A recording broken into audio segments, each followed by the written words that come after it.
కార్యక్రమానికైనా సరే విఘ్నేశ్వర స్వామి వారిని పూజించుకోవాలి. ఏ కార్యక్రమం మొదలుపెట్టినా సరే వినాయకుడిని మనసులో ధ్యానించుకోవాలి. ఆ విధముగా విఘ్నాలకు అధిపతిగా విఘ్నేశ్వరుడిని పెట్టాడు. ఆ విధాన ఆ శుభ విధాన ఋషులు మునులు పొంగులు భక్తులందరూ పరిస్థితి వినాయక స్వామి వారిని వేలయాలు కొనియాడి ఆ స్వామివారికి నానా రకాలైనటువంటి నైవేద్యాలు సమర్పించాడ.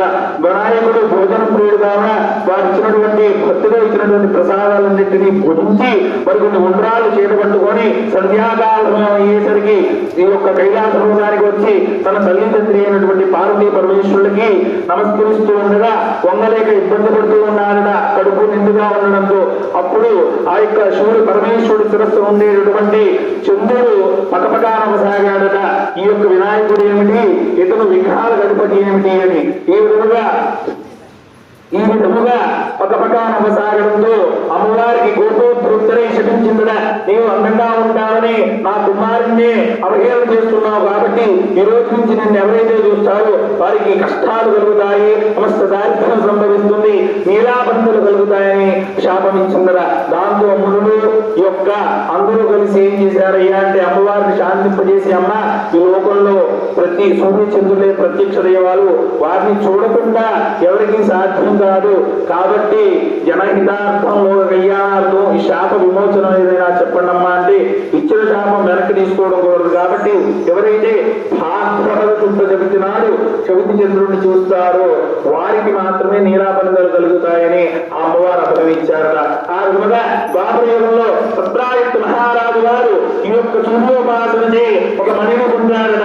ఆ మణి ఎంత గొప్పదయ్యా అంటే రోజుకి 8 బారుల బంగారాన్ని అందజేస్తుందట. వజ్రవైనటువంటి మంత్ర మాణిక్యాలను చేస్తుందట. అంటే లెక్క పెట్టడానికి అసంఖ్యాకంగా ఉండేటటువంటిది ఆ మణిపేరుడయ్యా అంటే శమంతకమణి.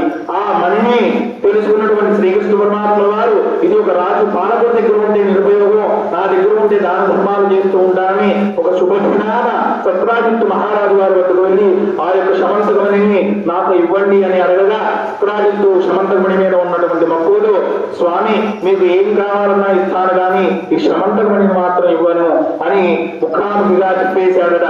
దాంతో శ్రీకృష్ణ పరమాత్మ వారు తనకు వెలిగిపోయారట. ఆ విధంగా ఆ యొక్క సత్రాజిత్తు మహారాజు వారి సోదరుడు ప్రసేన మహారాజు వారు ఒకనాడు శ్రీకృష్ణ పరమాత్మ వారు సంధ్యాకాల సమయంతరం గోక్షీర ప్రియుడు కదా ఆవుపాల ప్రీతితో ఆ యొక్క ఆవుపాల ప్రీతితో ఉండగా ఆ యొక్క పాలనలో చంద్రుడు ప్రతిబింబం కనిపించిందట. ఆ రోజు ఏమైందయ్యా అంటే వినాయక చవితి అయింది. చవితి చంద్రుడిని చూడటం వల్ల నాకి నీలాబంధాలు కలుగుతాయని శ్రీకృష్ణ పరమాత్మ వారు మనస్సులో అనుకున్నారట.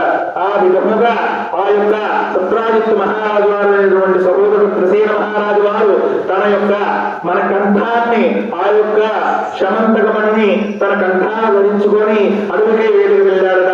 ఒక సింహం ఆ యొక్క ప్రసేన మహారాజు వారిని సంహరించి ఆ యొక్క మణిని నోడగలుతూ వెళుతూ ఉండగా ఒక బొమ్మోకును ఆ సింహాన్ని సంహరించి ఆ మణిని తీసుకొని తన గుహలోకి వెళ్ళిపోయిందట. ఎన్ని దినాలైనా సరే తన సహోదరుడు తిరిగి ఇంటికి రాకపోవడంతో శ్రీకృష్ణ పరమాత్మ వారు శమంతకమణి మీద ఉన్నటువంటి మక్కువతో తన సహోదరుని సంహరించి ఈ యొక్క మణిని అపహరించుకుపోయి ఉంటాడని అపోహతో ఆ యొక్క శ్రీకృష్ణ పరమాత్మ వారి మీద నీలాబంధాలు వేశారట. ఆ నోట ఈ నోట విషయం తెలుసుకున్నటువంటి శ్రీకృష్ణ పరమాత్మ వారు ఈ విధంగా నాకు నీలాబంధాలు కలిగాయి కాబట్టి స్వయంగా నేనే అరణ్యానికి బయలుదేరతానని శ్రీకృష్ణ పరమాత్మ వారు అరణ్యంలోకి వెళ్ళేసరికి మార్గమధ్యమున ప్రసేన మహారాజు వారి మృతదేహం కనిపించిందట. మరియు పులి అడుగుదారులు మరియు ఆ యొక్క సింహం కూడా సంహరించి ఉండడం చూసి దగ్గరలో ఉన్నటువంటి సమీపంలో ఆ యొక్క గుహలోకి వెళ్ళేసరికి ఆ యొక్క గుహలో శమంతకమణి కనిపించిందట శ్రీకృష్ణ పరమాత్మ వారికి. ఆ విధముగా ఆ మణిని తీసుకోవడానికి వెళుతూ ఉండగా ఒక బహులోకము శ్రీకృష్ణ పరమాత్మ వారితో యుద్ధం గావించిందట.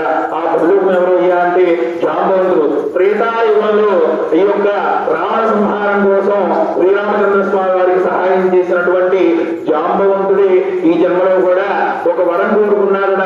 ఎవరిని?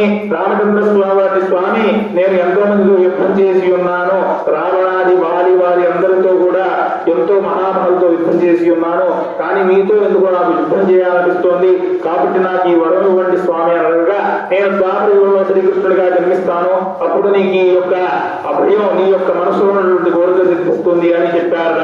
అప్పుడు వారిద్దరూ 18 రోజుల పాటు ఉదయం సాయంత్రం యుద్ధం చేస్తూ ఉన్నారట, దొంగ యుద్ధం. అయినా సరే ఎవరు గెలవకపోవడంతో ఆ యొక్క జాంబవంతుడు ఈ శ్రీకృష్ణుడే నా శ్రీరామచంద్రుడు అని ఆయన గారి పాదాల మీద పడి క్షమాపణ చెప్పి ఆయన గారిని శ్రీకృష్ణ పరమాత్మ వారిని పూజించి ఆ శవంతుడిని తన కుమార్తె అయినటువంటి జాంబవతిని ఇచ్చి వివాహం జరిపించి పంపించి వేశాడట. ఆ విధంగా శ్రీకృష్ణ పరమాత్మ వారు తిరిగి రాజ్యానికి వచ్చి సత్రాజిత్ మహారాజు వారికి ప్రసేనుడి మరణవార్తను మరియు శవంతుడిని ఇచ్చి జరిగిన వృత్తాంతాన్ని సంస్కృతంగా చెప్పాడట. ఆ విధంగా సత్రాజిత్ మహారాజు వారు క్షమించండి స్వామి, తెలియక మీ మీద ఈ అపనింద వేశాను అని చెప్పి తన కుమార్తె అయినటువంటి సత్యభామను ఇచ్చి వివాహం జరిపించాడట. ఆ విధంగా ఋషులు ఆ యొక్క రాజ్య ప్రజలు శ్రీకృష్ణ పరమాత్మని విన్నారుగారట, స్వామి మీరు సాక్షాత్ దైవ స్వరూపులు, శ్రీమన్నారాయణ స్వరూపులు, కాబట్టి మీ మీద ఉండేటువంటి ఈ యొక్క నీలాపనందల్ని తొలగించుకోగలిగారు.